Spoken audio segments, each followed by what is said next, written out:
Let's go. क्या हम लोग ऐसे कर सकते हैं कि कार्ड लगाएं और गोल गोल घुमाएं इसको। भागो। শুভ সন্ধ্যা বন্ধুরা, একটা জরুরি কথা বলার জন্য আসলাম। একটা ভুল হয়েছে একটা জায়গাতে আমার কথা বলতে, যেটা হলো যে আমি বলেছিলাম, জেঠু মশাই বলেছিলেন যে হসপিটালে ভর্তি করাতে হবে, নার্সিংহোমে নয়। তো সেই কথাটাতে আমার একটু ভুল বুঝেছিলাম আমি। সোনু পাপা যখন আমাকে বলে তো আমি ঠিক মতো বুঝতে পারিনি। বাবা একটু সাউন্ডটা কমাও তো। ঠিক মতো বুঝতে পারিনি। পরে আজকে ও এখনই আমাকে বললো যে তোমার একটা জায়গায় একটু বলতে ভুল হয়েছে, বুঝতে তোমার ভুল হয়েছে। আমি বলেছিলাম যে জ্যাঠামশাই বলেছিলেন যে যদি টাকার সমস্যা না থাকে তাহলে নার্সিংহোমে ভর্তি করাতে। তো যে জন্য ও কিন্তু নার্সিংহোমে ভর্তি করাতে নিয়ে গেছিল। তো মেইন বক্তব্য আমার ছিল যে ভর্তি করাতে ও নিয়ে গেছিল। ও কখনোই এরকম বলেনি যে আমি ভর্তি করাবোই না। আর অনেকেই বলছে যে তোমার নামে তো বলেনি, তোমাদের নামে তো বলেনি। দেখো, আমাদের নামে না বললেও বড়রা বা বাকিরা বলতে আমরাই বোঝাই, মানে শোনো পাপা বোঝায়। অবশ্যই আমি আমার ডিসিশন নিয়ে চলবে না, আমার ডিসিশনে সব কিছু হবে না, হয়নি, বুঝতেই পারছো। বড়রা মানে আমার থেকে যারা বড় হচ্ছে, মানে আমার হাজব্যান্ড, সে যা করবে তাই হবে। আর আমার হাজব্যান্ডের থেকেও আবার বড়রা রয়েছেন, জ্যাঠামশাইরা রয়েছেন, ওনারা যা বলেন তাই হয়, তা আমরা শোনার চেষ্টা করি। তো জ্যাঠামশাই বলেছিলেন যে যদি টাকার সমস্যা না থাকে তাহলে নার্সিংহোমে ভর্তি করাস। তো যে জন্য ও নার্সিংহোমে ভর্তি করাতে নিয়ে গেছিলো, কিন্তু নার্সিংহোম থেকে রিটার্ন করে দেওয়া হয়, ভর্তি নেওয়া হয় না। তো তারপর নার্সিংহোম থেকে যেরকম বলেছিল যে ওষুধপত্রগুলো খাওয়া দাওয়া করাও ঠিক হয়ে যাবে, তো আমরা তাই করছিলাম। তো তারপরে সোনু পাপার ছুটি শেষ হয়ে গেল। লাস্ট অবধি যেরকম ছিল অবস্থা আমি দেখাবো তোমাদের, যে আমি কীরকমভাবে খাইয়ে দাইয়ে এসেছিলাম, গল্প করে এসেছিলাম। মানে উনি রেসপন্স করছিলেন, কথা তো সেরকম বলতেন না, কখনো কোনো মানে হঠাৎ করে, আবার কখনো কোনো উনি নিজে থেকেই বলতেন, আবার কখনো কোনো চুপচাপ থাকতেন। তখন মোটামুটি অবস্থা ভালোই ছিল। তো তারপরে দিন দিন আর কি এই রোগগুলোর নাকি দিন দিন অবনতি হয়, বা যদি ভালো হয় তো 15 দিনের মাথায় নাকি ঠিক হতে শুরু করে, আর যদি না হয় তো দিন দিন অবনতি হয়। এখানে কারোর কোনো দোষ নেই, আমি সেটা বলছি না।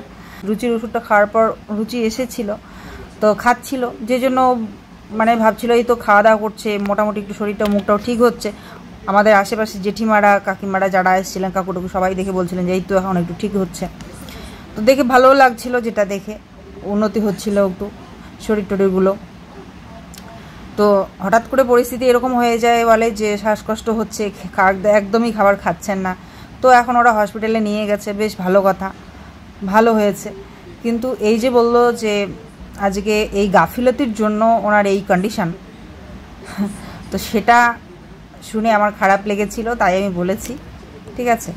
আর আমার ভুল ছিল কথাটার মধ্যে এটাই যে জেঠু মশাই বলেছেন যে নার্সিংহোমে নয় হসপিটালে ভর্তি করাতে, কিন্তু আমাকে আবার সোনু পাপা ক্লিয়ার করলো যে না, এটা এরকম নয়।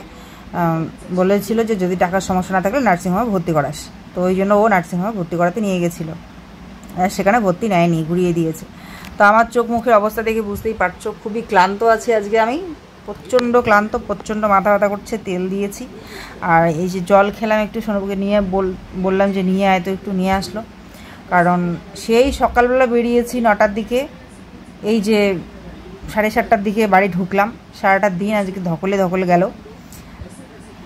গিয়েছিলাম সকালবেলা বাবাকে দেখতে, বাবাকে দেখে সেখানে বাবার ওষুধপত্র যা লাগে সেগুলো, ইঞ্জেকশনগুলো কিনে দিয়ে আসলাম। একটা স্টিলের গ্লাস দরকার ছিল, সেটাও কিনে দিয়ে আসলাম। বাবার সঙ্গে দেখা করে আমি কিন্তু চলে এসেছি।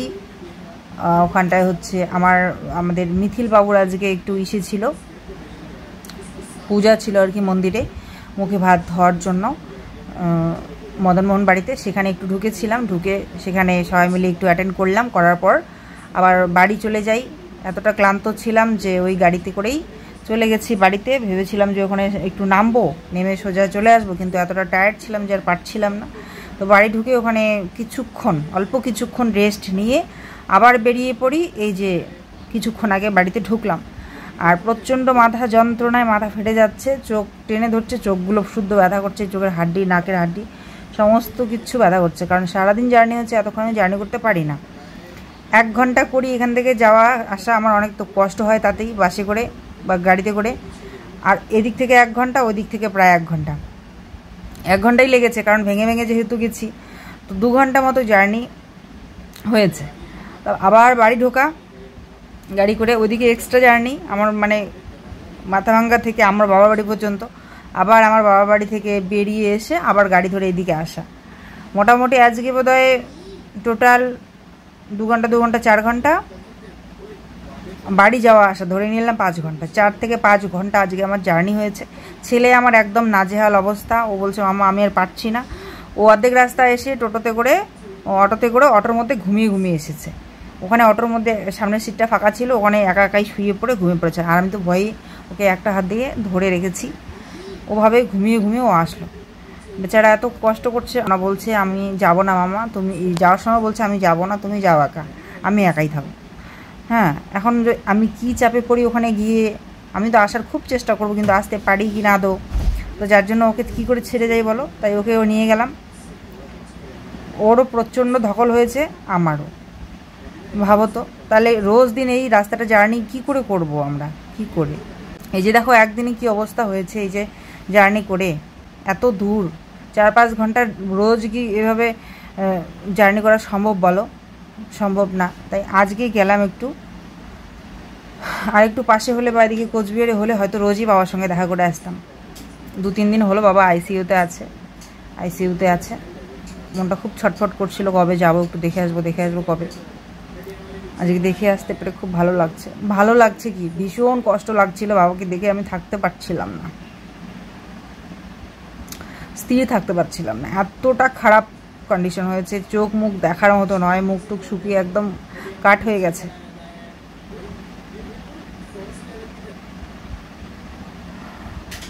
আমি সেখানে দেখে স্থির থাকতে পারছিলাম না বন্ধুরা। যাক, তারপরে যা লাগে ওগুলো সব বাবার জন্য কিনে দিয়ে চলে আসি। এখন ভগবানই ভরসা। বর্ণ সাইন করিয়ে নিল আমার দ্বারায়, বললো যে অবস্থা খুব একটা ভালো নয়, বর্ণ সাইন করিয়ে দিলাম। আর ব্লাড টেস্ট করাতে দেওয়া হয়েছে, সেটা ওর এক বন্ধু আছে ওখানটা, ও করতে দিয়েছিল। তো এই হলো আজকের আপডেট। ভাবলাম চলো ছোট্ট করে তোমাদের জানিয়ে দিই, আর আমার কথার মধ্যে কোথায় ভুল ছিল আজকে ব্লগে সেটাও জানিয়ে দিই। তো আমার ওই কথাটা যে ভুল হয়েছে তার জন্য সরি, কারণ মানে ও বলেছিল আমি হয়তো বুঝতে পারিনি, পরে ও আমাকে ক্লিয়ার করে দিল। আমি তাই বললাম যে জ্যাঠামশাই এরকম বলেননি যে হসপিটালেই ভর্তি করাতে হবে, নার্সিংহোমে নয়। উনি নাকি বলেছিলেন টাকার সমস্যা না থাকলে সে নার্সিংহোমে ভর্তি করাস।